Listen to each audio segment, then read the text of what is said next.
Right. Welcome everybody, and welcome to those online. We'll start with our chant as we always do. Om Satoma Satgamaya Masoma Jyotirgamaya Mrityurma Amritam Gamaya Om Shanti Shanti Shanti. Om, lead us from the unreal to the real, lead us from darkness unto light, lead us from death to immortality. Peace. Well, again, to all at home, happy Thanksgiving this weekend.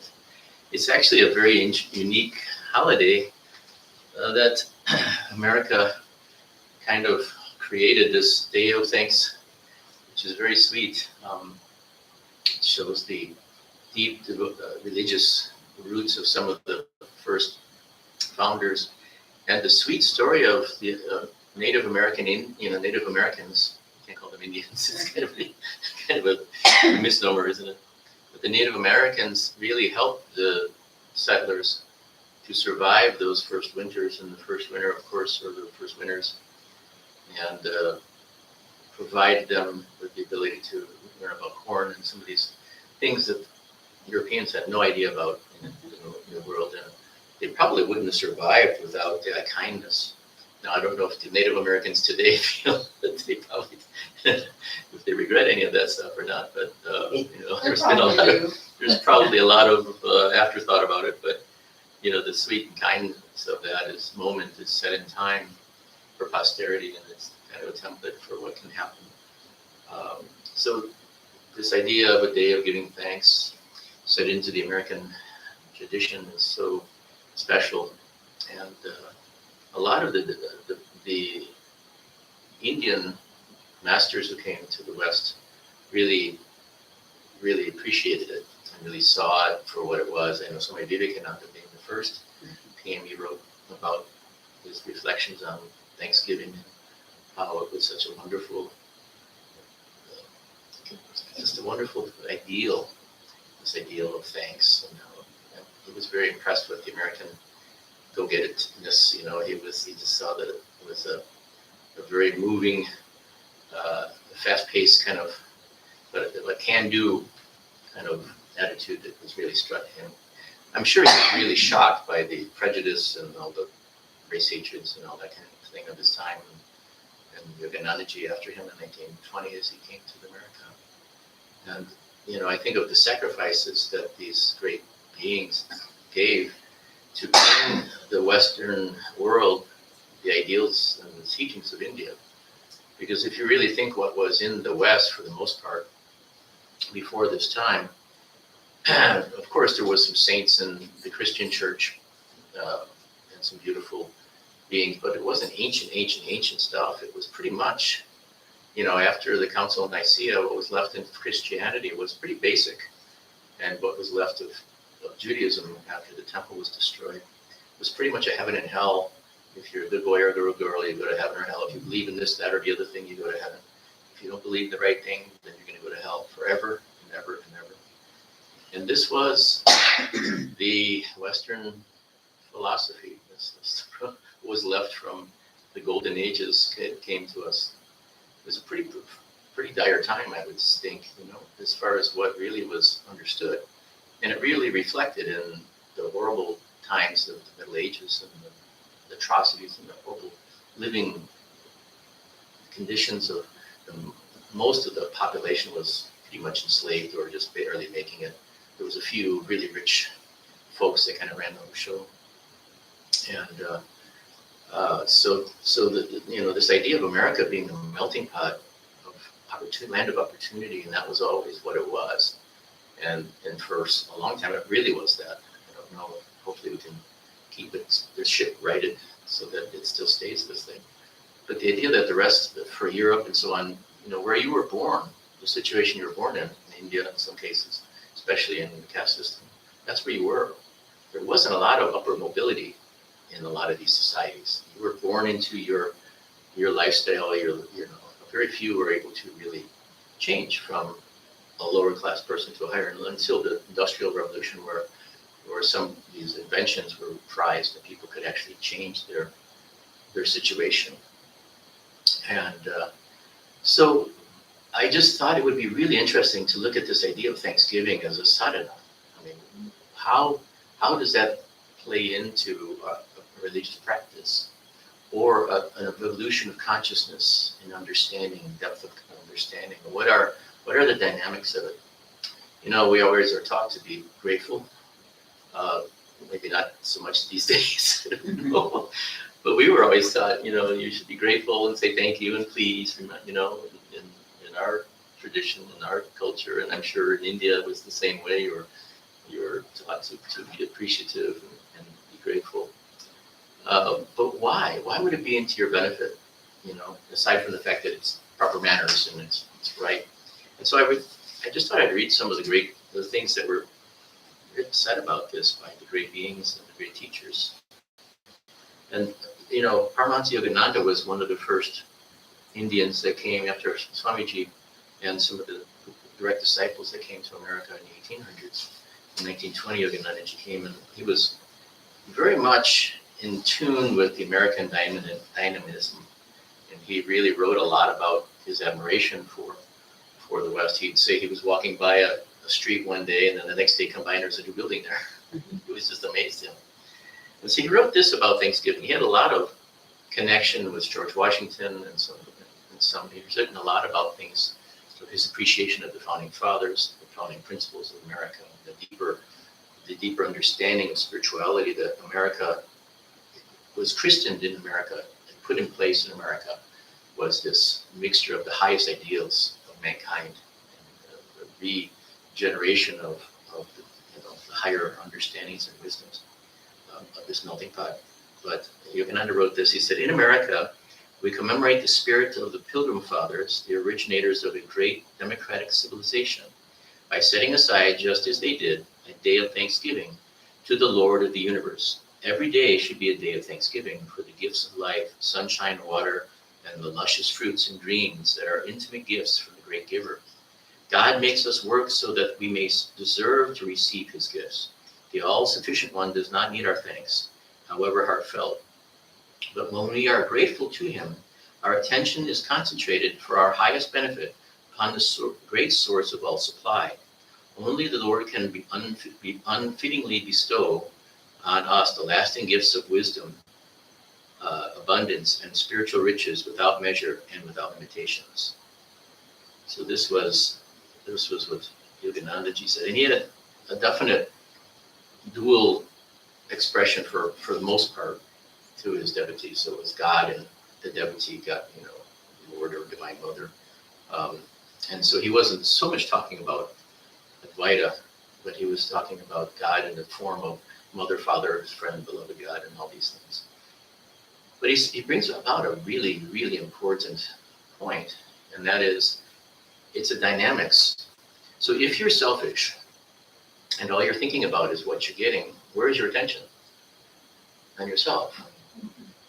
That's where it is. It's just on you and what you want and what you need, and you know, you're better than all these things. It's all about you. And so the ideal of if you're just turning around that attention to gratitude of thank you, your attention automatically goes to you, thou. And it's a very beautiful sadhana in that sense. And it makes a lot of sense that way, a lot of practical sense. Because when you're focused on yourself, you're limiting everything, your power, your connection, your ability to even attract things that you need, because it's just your consciousness is so limited.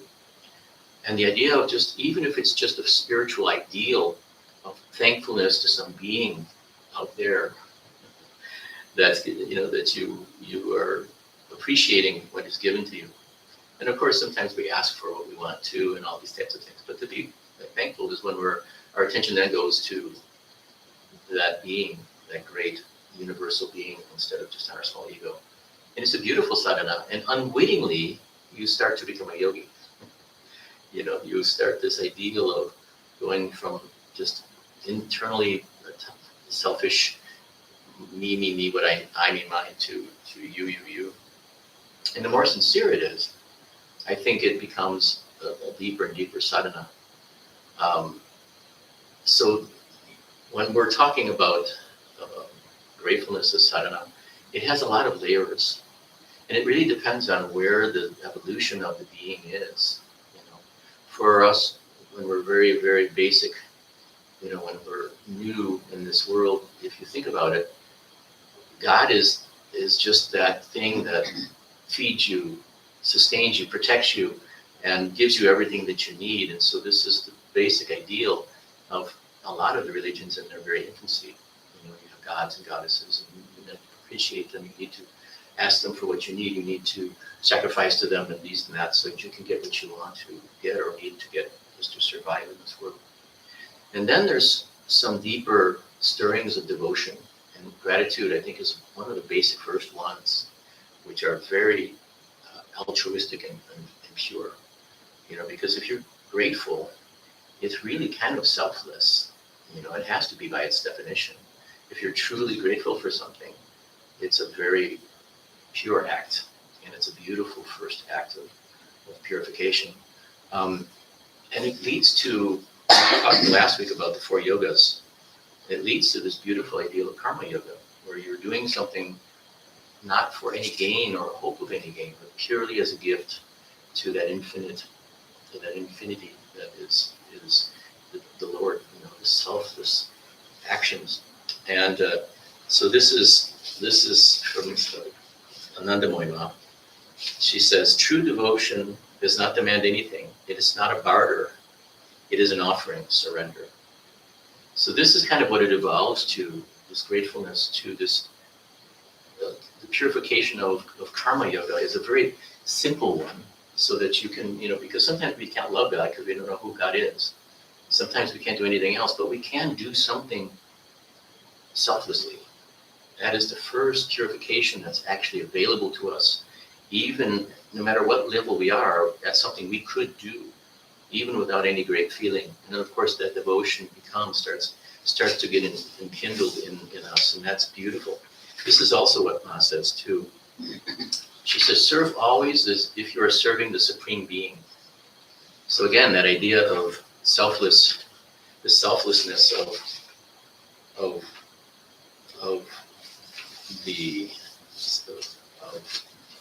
karma yoga. It's actually so beautiful to just see these layers, starting with gratitude. And this is so beautiful. This is Mother Teresa of Calcutta.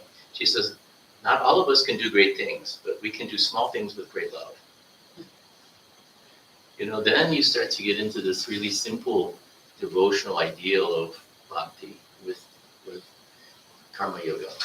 And now you start to see the yogas start to make sense. Now you're starting to see really refined senses to when somebody has devotion, any being from animals up to us, when you start seeing devotion, this is a really high step in evolution, the expression of the divine qualities.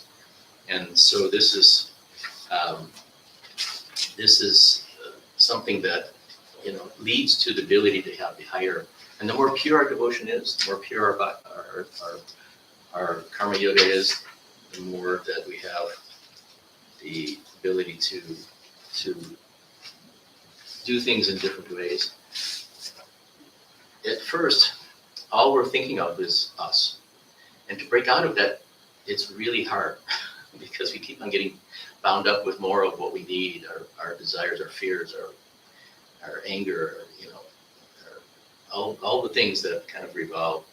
And to really break out of that is a really hard thing. And that's why it takes this purification of the ego, which is the release of the ego. And I'm going to talk about how you can see this in higher ways. But for the very beginning starts of spirituality, this becomes the way out. This becomes, what can you do now? Yes, you can do something selflessly. Yes, you can start finding love for those beings and service to a greater good in your actions. That anybody can do. It doesn't take refinement. And then Sri Ramakrishna says, this is really sweet, because all of these outward desires, all of these outward fears, all these things, this is what Sri Ramakrishna has to say. Sri Ramakrishna would say, musk forms in the navel of the deer. Being fascinated with its smell, the deer runs hither and thither. They do not know where the fragrance comes from. Likewise, God resides in the human body. Man does not know it. Therefore, he searches everywhere for bliss, not knowing that it is already in him. God alone is real, all else is false. And this is attributed to this Holy Mother Sharda Devi. But Sri Krishna said the same, talked about this from her book, quoting the Master. So now it's really interesting, because now all of these things that we're doing externally, and all these things that we think are going to give us satisfaction or joy or happiness or completion or whatever, we start realizing that it never does. It is an endless circle. And then the higher understandings are available. Then we are able to start to see that, all of the stuff that we're thinking of, all this love, all this joy, all these things that we think by getting this or that, or attaining this or that, or having this relationship or that relationship, it's always out of our reach. If you get something, it's not quite enough, is it? Or you're afraid of losing it. There's always some catch to it, isn't it? There's never really satisfaction. There's never really peace. It's always ephemeral. And all of a sudden, then you start to realize that this musk is something that's internal. And that's why when we're talking about this mystery of Divine Mother, we talked about all the great mother images of Ma Kali, which is everything. But Ma Durga, which is the protection and that security in times of need. Ma Lakshmi is the sustenance of everything we need, everything, providing us everything. Ma Saraswati is this beautiful wisdom and expression, divine expression. But when you would go into the deepest part of Ma, you realize that they're all inside us. Ma and us become one. And it's not that, it's internally, all this security. It's not protection, you're invulnerable. There's nothing that can possibly hurt you. That's the realization of Ma Durga. It's your divinity, your soul is imperishable. Nothing can burn you, like in the Gita, it talks about nothing can burn you. Wind can't dry you out, nothing can hurt you. That is what Ma Durga truly stands for. Ma Lakshmi, all the things in the world, what do you need? You're able to manifest universes in your soul. This is the truth. There's nothing you need. There's nothing that's not there already for you. You need nothing. That is the ultimate security, is that idea that there's absolutely nothing you could possibly want. That's Ma Lakshmi at their core. Ma Saraswati, it's the perfect expression of all the divine qualities in expression. The dark is the background for all the light, and that's Ma Saraswati. In beautiful music or poetry or wisdom, all these things are just the background. There's all this stuff that's going on. It's just to highlight the beauty of that perfection of expression. And that's from within. It's from within the soul. So this is how the outward world kind of turns kind of inward.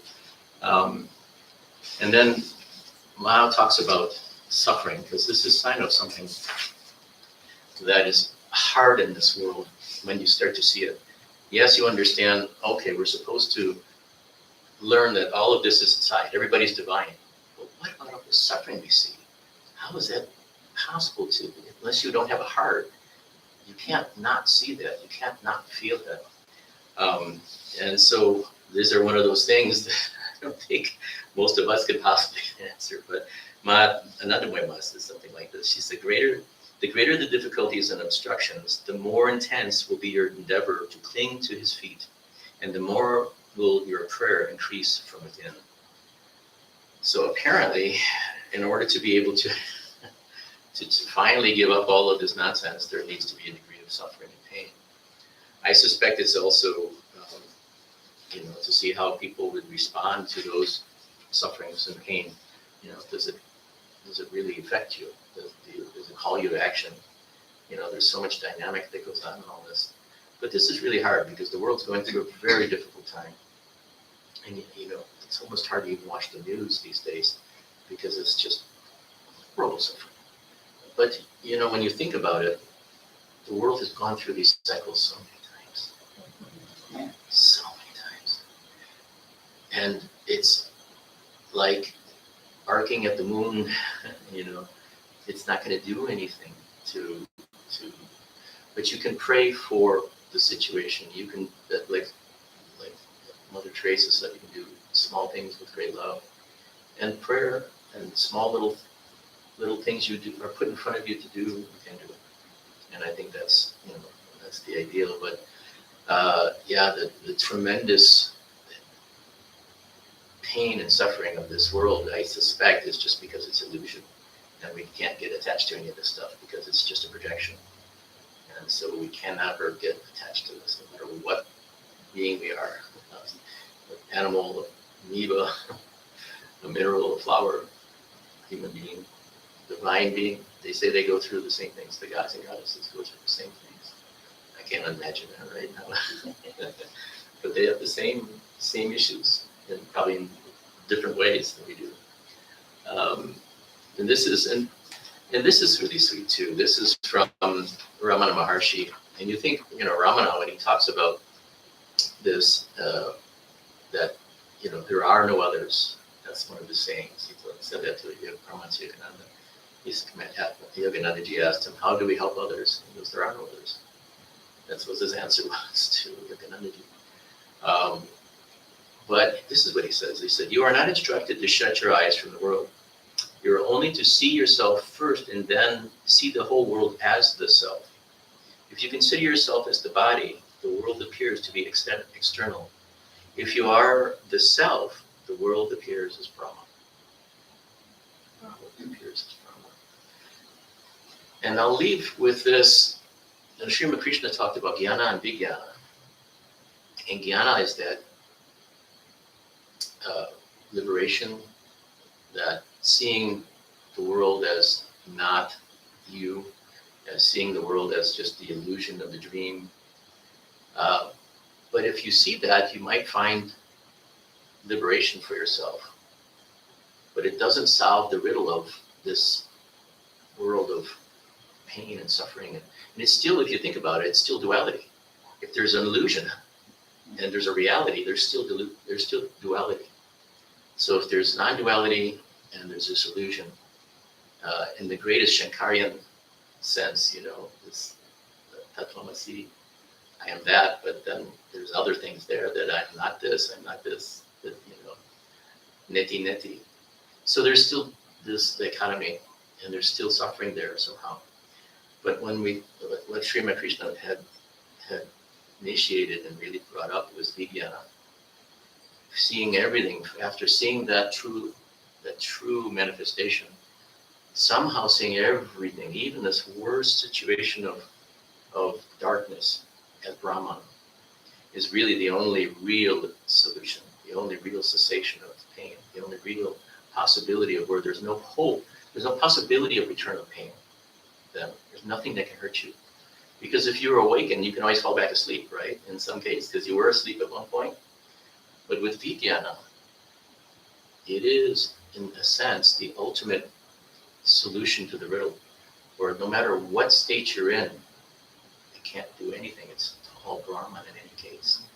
So whatever these lofty ideals are, from just pure gratitude as a start, through some small, simple acts of kindness, non-selfish activity, to, of course, devotion, where you start to have a devotional nature, where that's something you bring out now, your internal, pure feeling of love. And then non-dual jnana, which we were talking about here. These four yogas blend together, as Swami Vivekananda talked about. And it's so beautiful. It's so beautiful. And it's really what the world needs to hear. I mean, if you think about this, what we just talked about, and we scratched the surface, I'm not going to do a big dissertation on all of this. We're going to do some chanting and we're going to do some meditation to try to bring something real to ourselves today instead of just an intellectual exercise. But if you just think about what the world had before Swami Vivekananda and Paramahansa Yogananda and all these great beings came here, they just had heaven and hell. You were either good or bad, and you either went to hell forever. And you really had not much choice. And it was really, if you think about the reality of that, it's horrifying. It's horrifying that was all that was understood in the Western world for centuries and centuries. And all of this amazing wisdom was locked up in India because it was the final civilization that, from the golden ages, from the golden periods of wisdom that was left. And so there was a time capsule of beautiful wisdom that was there. And now it's being released into the full world as a whole. And I think the world is starting to come from a really dark place to a more light place. And every time there's progress, there's always some struggle. There's always some people that want to go back. There's always some backlashes against any progress. So I think that's what we're seeing here now. Maybe we had some progress, and all of a sudden, it's going to be fits and starts. But it's really beautiful, and it really makes me thankful for these great beings that endured so much to come here and endured prejudice and this being derision and misunderstanding and all these horrible things that these beautiful beings had to put up with here to do what is necessary to bring this wisdom to us. So hopefully we can, I know all of us, all you guys are doing everything you can to share this with this world and all of the things that are going on. And my gosh, we just need a lot more people to be kind, just to be kind. I guess that's it. So I thought what we do, maybe we'll do a chant, and then I thought we would do a meditation, which I gave out before, but being able to free yourself from the dualities of this world, of all of the different, being able to find peace just for a moment is really, really important. Swami Vivekananda talked about it, Paramahansa Yoganandaji talked about it, that you need to be able to, Sri Ramana, of course, you need to be able to still the mind, to start to feel something deeper and to find out, who are you? What is your reality? What is beneath all of this? They say we're not the thoughts. They say we're not our emotions, our reactions, our bodily feelings, all these things. We're something subtler, finer. And all of these things are stirring up and keeping our attention at the surface, and we're not feeling that deep peace. And I think that it's really important to have meditation be able to give you tastes of that. And more, the teaching is to find that in meditation and then bring that out into your life, into activity, where that peace and that calm becomes the center of what we really are. We're more often more in that peace than we are in the turmoil. Now, I'm far from it, I'm sure. I'm not saying I'm anywhere there. I just want to share some of these techniques. This one is from Swami Sarvapriyanandaji and Kashmiri Shaivism. And it's actually very closely aligned to the one that Yoganandaji gives in his lessons. We don't teach those because they're only for his lesson students. But since Sarvapriyanandaji gave this meditation, I'm free to offer this to you. And it could be something you could use to gather in all of your restless thoughts and all your restless emotions before whatever meditation that you do. If you have a mantra, if you do a mantra and you repeat your mantra, your mind is flying all over the place. You don't really get to that still point, and it's not really feeling all that wonderful sometimes. You might repeat it a bit, but it may not really make you feel the way you want to, or make you feel connected the way you want to. And I found that after 50 some odd years of practicing a technique very similar to this, it really, really is important to be able to control the mind and to still the mind. And that's the starting point of any of this stuff. Right? If you don't have a tool for that, it's really, really hard to get stuff out of this, focusing the mind, even understanding all of these crazy ideas that, these high lofty ideas. So I'll give you this. I'll give you this technique that Sarvapriyanandaji gave in his lecture. And I talked to Sarvapriyanandaji, told him I was sharing this, and he was very happy. He said it was okay. Of course, he said it was okay. He wants everybody to have.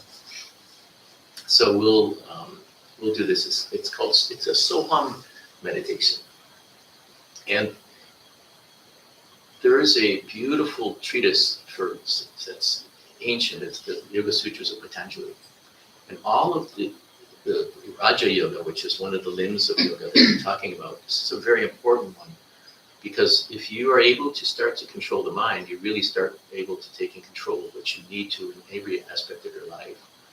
And so mixing some of the Raja Yoga, which is meditation, with devotion, with Karma Yoga, with all of the rest of the things that you're doing, I think is really key. So this is Patanjali's Yoga Sutras with yama niyama. So doing the things that you should do and don't do the things you shouldn't do. If you don't start there and you're living an inharmonious life or an immoral life in some ways, your conscience is always fighting you. You're always knowing that you're not really doing what you should be doing, and you'll never get to the state of peace. So he put it down there, and I think a lot of times it's skipped because, but I think it's really important. So a lot of these folks that are doing these things in this world right now that aren't really helping anybody, let's put it that way, mildly, they don't understand why they're never at peace and they're always angry and they always get upset and always, angry at the whole world. And this is very simple. So yama niyama, do the things you should do, don't do the things you shouldn't do. And then asana, which is, and Yoganandaji taught this very well, is that in Raja Yoga, it's all, the whole idea of attention is also seen as energy prana. So the energy of attention is going outward all the time. It's going from the core in the center to the senses, to everything, to our thoughts, to our emotions, everything that's livening up the world. It's pouring outward. And after a while, you realize why you feel so drained, because all the energy is going outward. All the energy is going into this world. Fears, hopes, everything that's going on. When you're sleeping, you're never even soundly sleeping because it's still pouring out. So how do you take this and start to reverse the trend of the energy going from outward to inward? And so asana was the first thing, being able to still the body. So this is what asana is helping us to do. And so obviously if you just sit in perfect asana, you're not going to still the body perfectly. That's why there's other steps. Patanjali's Yoga Sutras we'll talk about. But being able to sit still. And they said in asana that the spine is really key to the ideal of Raja Yoga, because there's subtle currents that go up and down the spine. And where the currents are focalized, that's where our attention is and our consciousness is. The lower three, and there's energy centers of the chakras, and there's Kundalini, and I won't go into all that. But the lower centers in the spine are basic, everyday survival, procreation, or that kind of energy and emotional energies of desires and thoughts and all this kind of stuff in the solar plexus. So we're constantly down here, and it's tossed around on all of the problems of the world. And our mind is racing constantly, and our emotions are out of control. These kind of things. So we've got to be able to bring that energy up. And they said the first place, and Swami Brahmanandaji said this so beautifully in his the Divine Child. I'm sorry, what is the name of the book? Brahmanandaji's. It's escaping my brain right now. The Immortal Divine Companion. Yeah, I knew I was going to get it. But he said that getting to the heart is the beginning of the spiritual life. It's the spiritual awakening. So getting to the heart is the key. It opens up that whole feeling center.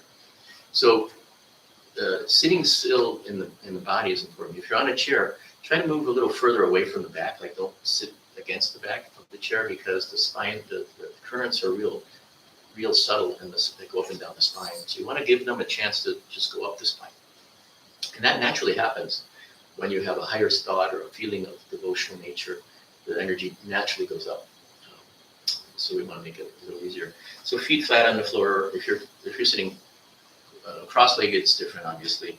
And your arms should be, but the idea is to put your hands upward, because again, we're bringing the energy up the spine. So hands turned upward, somewhere on the thigh, sometimes the thigh, junction thigh and abdomen, but that sometimes is really hard for me too, because my back is bad. So you put them on your thigh somewhere where it's comfortable. And your chest is out so that the spine becomes straight, and your chin parallel to the floor. So that makes kind of a tube of the spine, so that energy is free to flow. So that's asana. And the final part of it is the attention of the eyes. And Yoganandaji talked about this so beautifully. He said, if your eyes are forward, your mind is going to be in your natural state of thinking. So you'll be thinking a lot. So if you're sitting there with your eyes forward in meditation, your mind will be racing. If your eyes go downward, it'll be sinking into subconscious mind, and you fall asleep. But he said if you put your eyes upward at the point between the eyebrows, and Swamiji talks about this in Raja Yoga too, then it naturally draws the energy upward of the spine. So you want to just raise the eyes, not straining them, just raise the eyes up a little bit when you're in deep meditation. And check your eyes, like if you're in meditation or you're repeating your mantra, if your eyes are in different places, you'll kind of see where your meditation, how it's going. If you're falling asleep, you'll know why. So you can kind of control it, which is neat. You know, having just little secrets like this, little hints that make a big difference. This is the beauty of yoga. So just keeping the eyes upward and then just closing them. The really deep yogis have their eye, can meditate with their eyes open like that. You know, you see them non-blinking, and that those are really, you see the pictures of Yogananda like that, and Swamiji like that. It's amazing. But for us, we can close our eyes and just keep our. So that's asana. So even just being in that position, it'll start drawing the energy up the spine because you're focused on the point between the eyebrows and it's bringing the energy upwards. So this is the beauty of the Yoga Sutras are science. And then we're talking about prana. Prana is everything. So this is one of the key secrets that was given in India, is that there's a link between the breath and prana. And this was one of the great gifts to humanity. Sri Krishnaji, Yogananda's guru, his daughter in his holy science. One of the great gifts to humanity is the link between prana and the breath. So what does that mean? Prana is that energy that controls everything. All of life, thoughts, heart, the brain, everything is controlled by prana. And if the breath is linked to prana, it gives you a physical way to start to control prana. So it's not breath control, it's not a breathing exercise, but it gives you that link to prana. So that's why it's called pranayama, not breathayama. So pranayama is control of the prana. And so the idea is to be able to, and there's simple pranayama techniques that are generally linked to breath. And so this is one of them that Sarvapriyanandaji gave in his lecture. And like I said, it's similar to one that Yogananda has given, that you're not controlling the breath. You're gonna start with a simple breathing in and out exercise, which I'll show you, just to stabilize the breath. So you're gonna breathe in through your nose, double inhalation like this. And you breathe in for as long as you can. Everybody has a different ability. So I would say 10 is an easy one for people who might have breathing issues. So you just start to do that for a count of 10, breathing in. Like that, you should hear it. It should be really breath. And then as you're breathing in, you start tensing your body to where it's fully vibrating. You're tensing the body. All the tension comes there. And then you hold it for the same count as your inhalation, so 10. You hold it for the count of 10, vibrating the tension. And then you exhale through the mouth, a double exhalation. For a count of 10. And then release all that tension. And you do that 3 times. And this is a pranayama technique, a simple one. That really is wonderful. It really helps you to calm the body, and all that scattered energy that's caught in your body in different parts throughout your day can be released. And then after the 3rd exhalation, you just don't control your breath. This is the key. The key is just to watch your breath. This is the technique. And this is what Sarvapriyanandaji says. Just watch the breath. And when it wants to come in by itself, the body will breathe in, and you gently soul. And you just, when the body doesn't want to breathe, you let it be. And when it breathes out, hum. Inhalation, soul. If there's no breath, it's okay. And then hum. And it's okay. Breath can become very, very light, and very, very small breaths. In the beginning, it'd be normal. And if you don't breathe for a while, don't worry. It's perfect. It's actually peace. Just enjoy the peace. So don't freak out and think that something's bad. It's okay. The great yogis all go breathless. That's their deal. But it's such a beautiful exercise because number one, you're practicing all of the Yoga Sutras of Patanjali in one go. And number two, you're starting to be understanding of what the awareness consciousness is. So if you're just, it's like you're watching somebody else breathe. So you start to become aware of the awareness itself. So hum, but you are that awareness watching it. And so it's a beautiful, practical way of understanding what the Advaita Vedanta is. This is what Swamiji says. So it's a real practical chance to live your Advaita. And then when you're really finding yourself at your deepest peace, if you want to do your mantra, if you're initiated and you want to practice your mantra, you can. If you want to just feel that stillness and go within to the one, that's fine. Ramana Maharshi said it's, at some point you've got to turn within and just be into that awareness. It's be as you are, is the way he put it.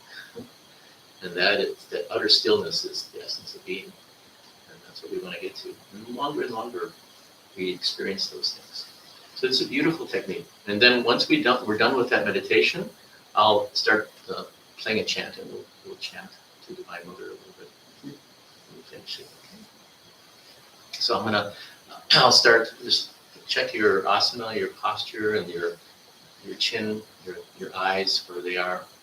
And we'll start with the inhalation through the nose. Remember, double inhalation, count of 10, tensing the body, holding for that same count of 10, holding the tension, and then exhale through the mouth, double exhalation, and letting it let go. Once we're done with 3 of those, then don't control the breath at all. When the breath itself wants to come back in, let it, and then mentally chant so.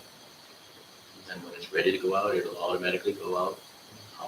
Okay, we'll just do that for a while. So let's try the inhalation, remember the tense. Ready? Here we go. 1, 2, 3. Tense. 1, 2. Exhale. Release all that tension. Inhale. Tense. Exhale. Releasing all the tension. One more time. Inhale. Tensing the body. Exhale, release the tension. And now just let the breath go out. And it comes up in of itself into the chant so. And it goes out. If you don't feel like breathing, just enjoy peace.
this is the transfer Kali temple. You can all have darshan of books.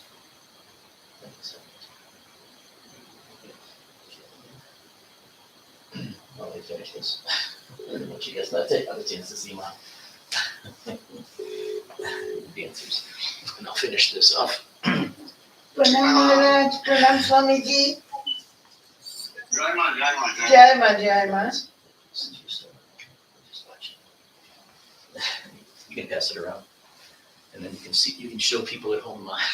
Jai Ma. So I hope you all enjoyed that. Very nice. By the way, Soham means I am He.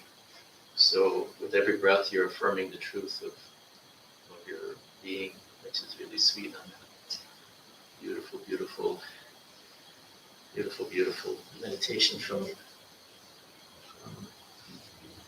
ancient days. You can show, if you want, you can show the camera, show people in the video.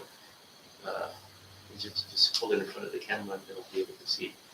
This is, if you see the camera? It's a little blurred.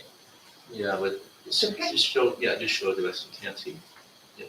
You have to hold Yes, it. Ma. You can see on the video? Yeah. You have to hold it real close. Yes, Ma. That's Dakshin is for Kali Ma. Arati going on.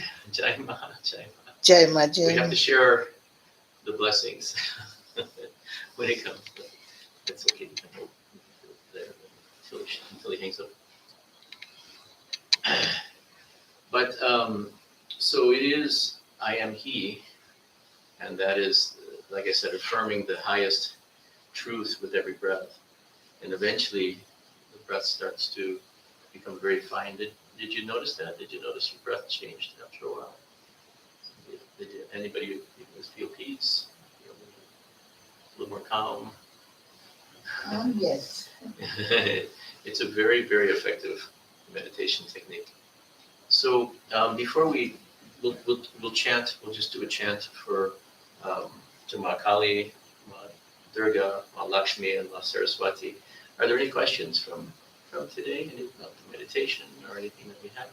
Do you have any refining before we have a chance to start chanting? Yes, now as they say, or forever, hold your peace. Yeah, I like that breathing exercise. It's your, I never knew that doing twice and hold that and let it go. Mhm. It's really good. Yeah, that's a beautiful technique. It's taught by Yeah. multiple masters. Yoganandaji teaches that, and it's Rupianandaji uses it too. So that's why I use it.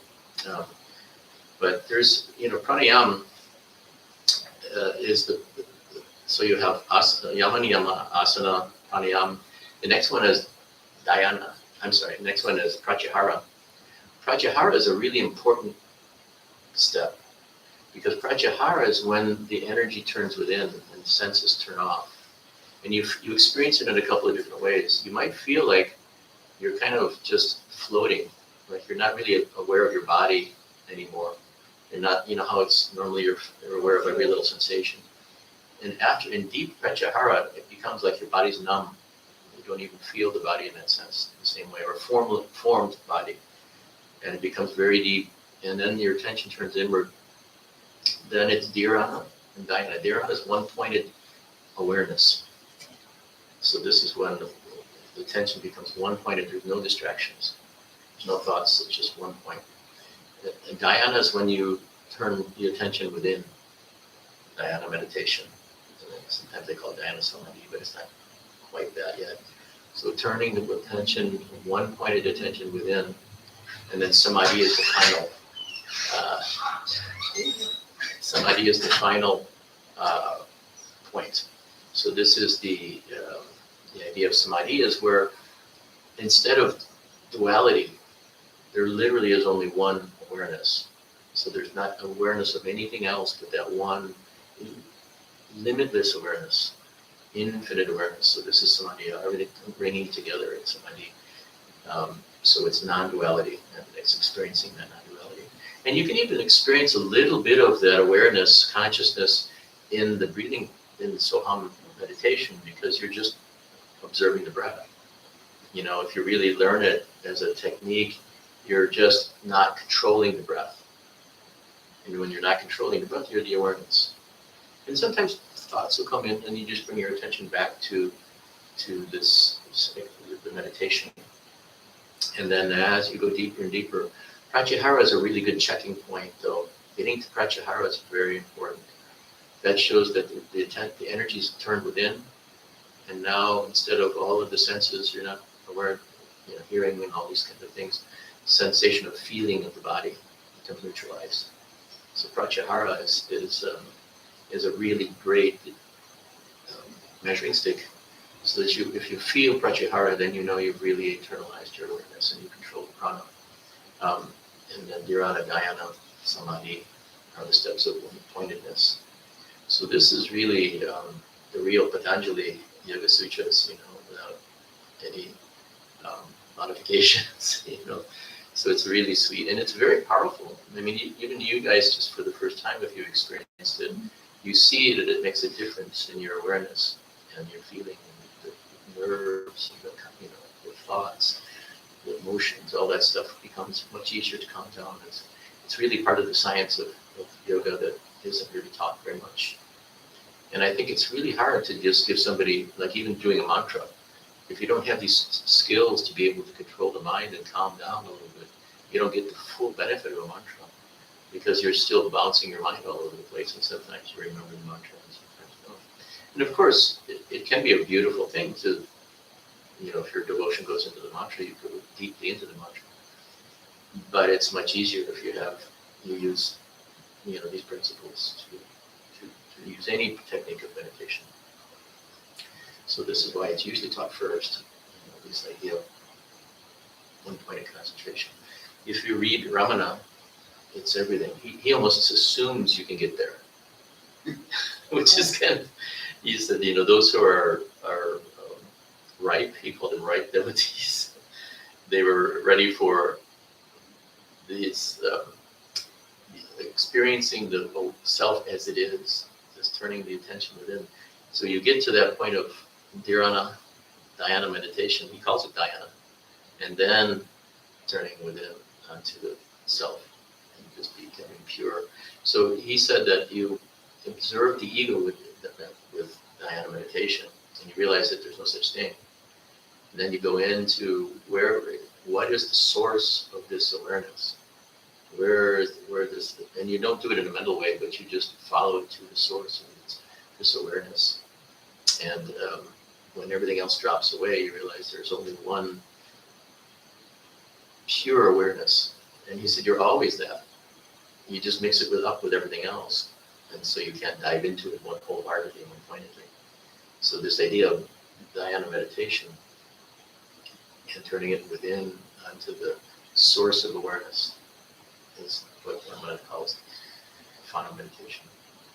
And he said, eventually you have to do, no matter what path you go, he said, you eventually have to arrive there. You have to arrive where you continue doing something outwardly. Because even mantras or visualization or looking at the point between the eyebrows or seeing light or hearing divine sounds, those are all outward manifestations. They aren't the pure stillness of pure awareness. So even those deep states of meditation can be kind of projections and distractions, according to what he was saying. So it's really kind of an interesting thing. Sri Krishna, in his Holy Science, he wrote all the stages of yoga, all the way up from the physical world to the causal world to the divine God, to God's awareness of the gods, this causal world, where you're creating. And he said, at the last final moment, you give up the vain idea of separate existence. That's the way he put it. So at the last second, you turn within, and you realize there's no separation. There's nothing. There's nothing except for that one pure awareness. That's all there is. There's nothing else. You don't hold on to anything else. It's total surrender. And then that's that. So it's a beautiful, beautiful kind of stream of evolution and of an experience and surrender through. But if you think about it, in order to get to that stage, they say you've gone through all the stages of creation and awareness.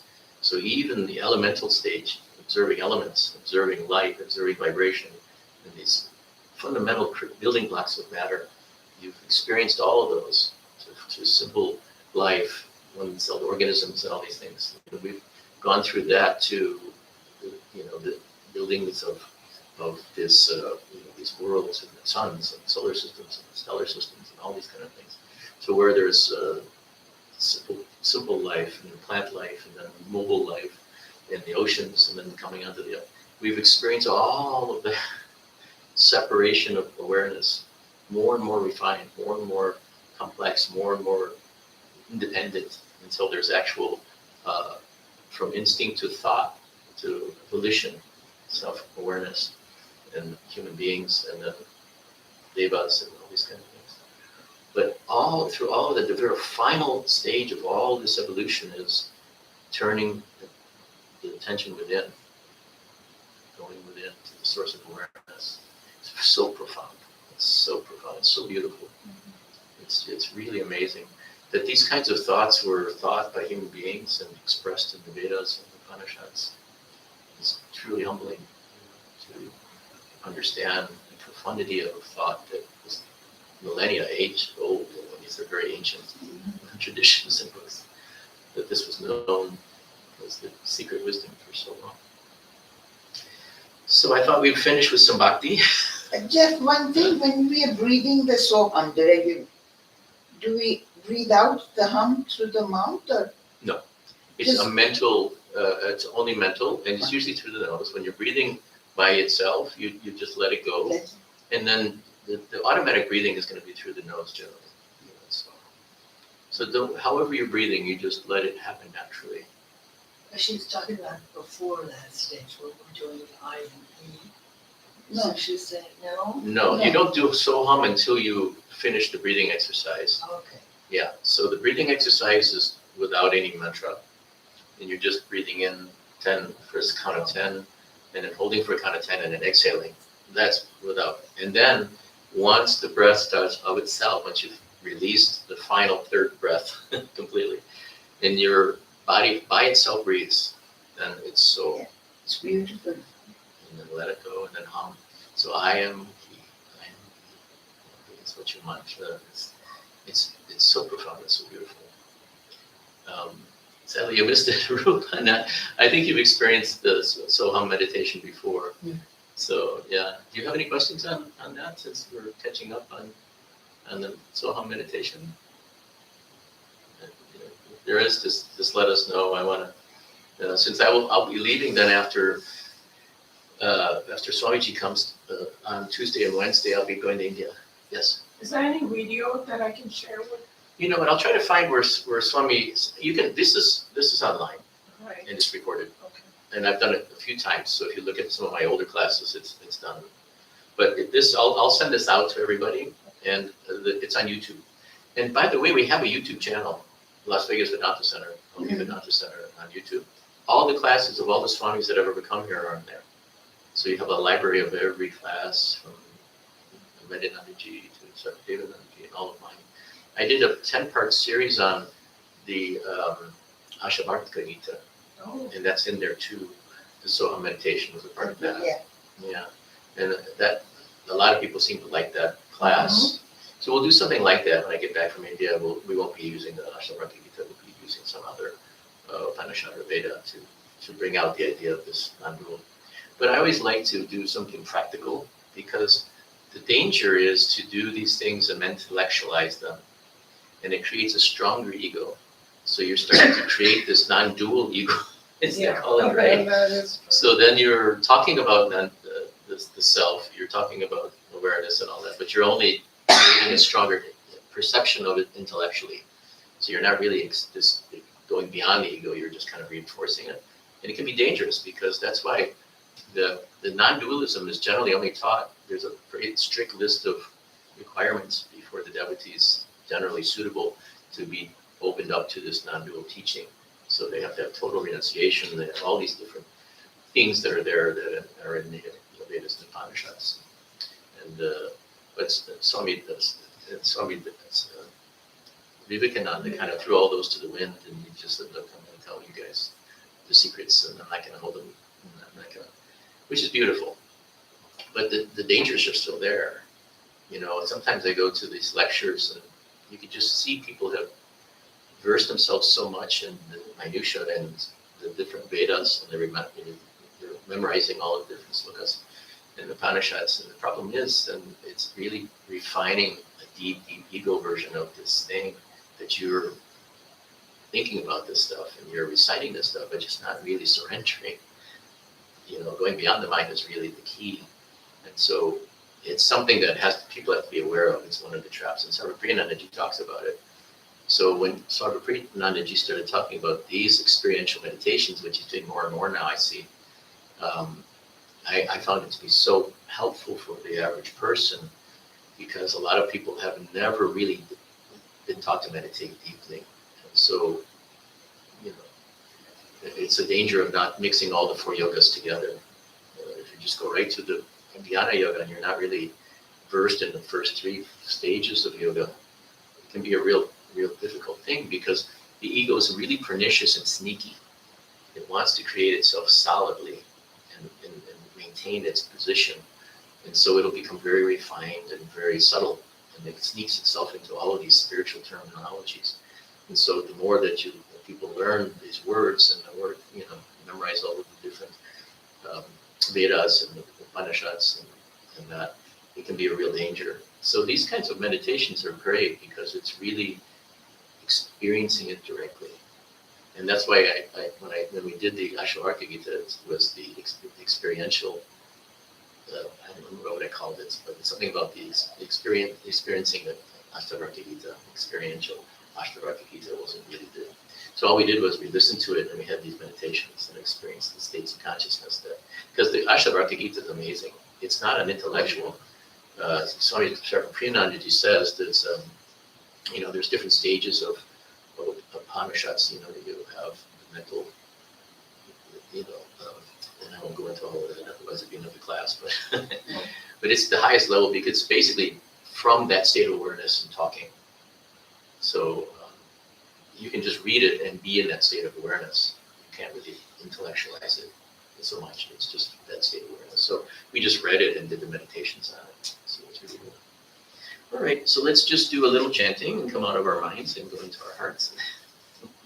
We'll do, it's in the book, it's written Jai Shri Durga in the chanting book. I don't know if you guys can grab some, there's some on the side there too.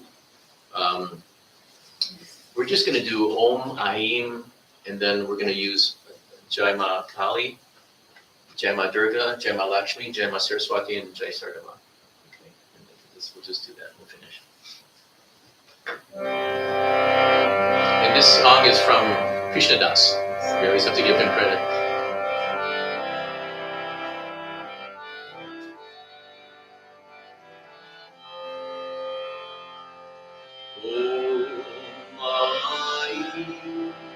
Jai Ma Kali, Namaha. Om Jai Ma Kali, Namaha. Om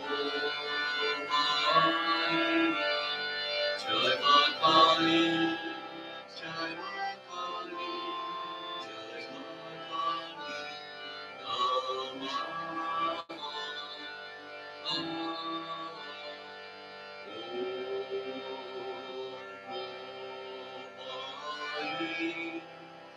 Jai Ma Durga, Namaha.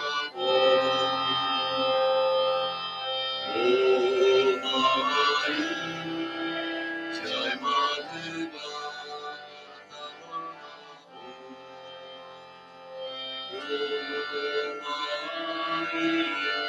Jai Ma Durga, Jai Ma Durga, Jai Ma Durga,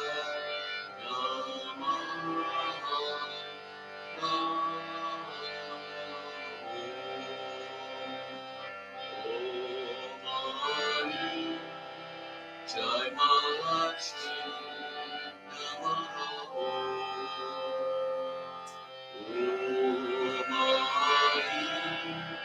Jai Ma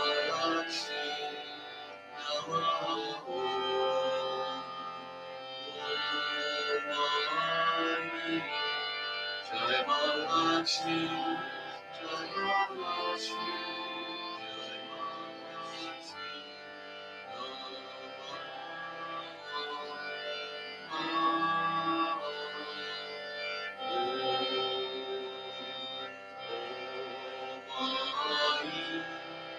Saraswati Namaha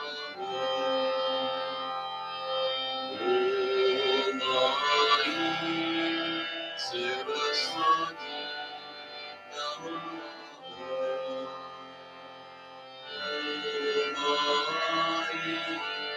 Saraswati, Saraswati, Saraswati,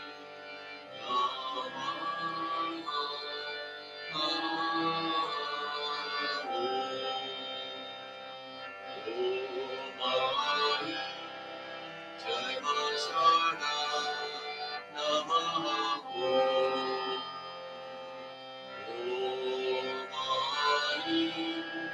Jai Ma Sharda,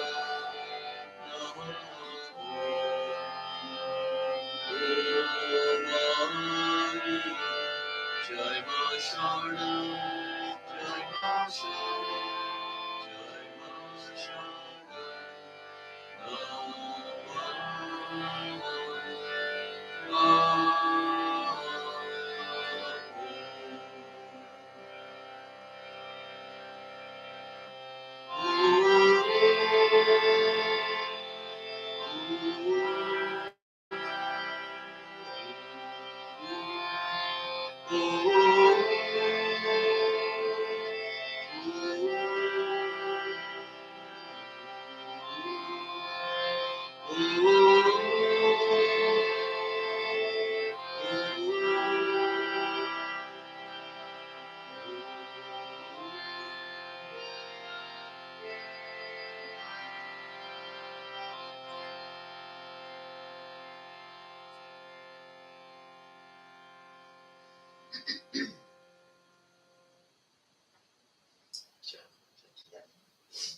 Happy Thanksgiving, everyone. Thank you for coming. Thank you for being online. And we'll turn off the live stream now.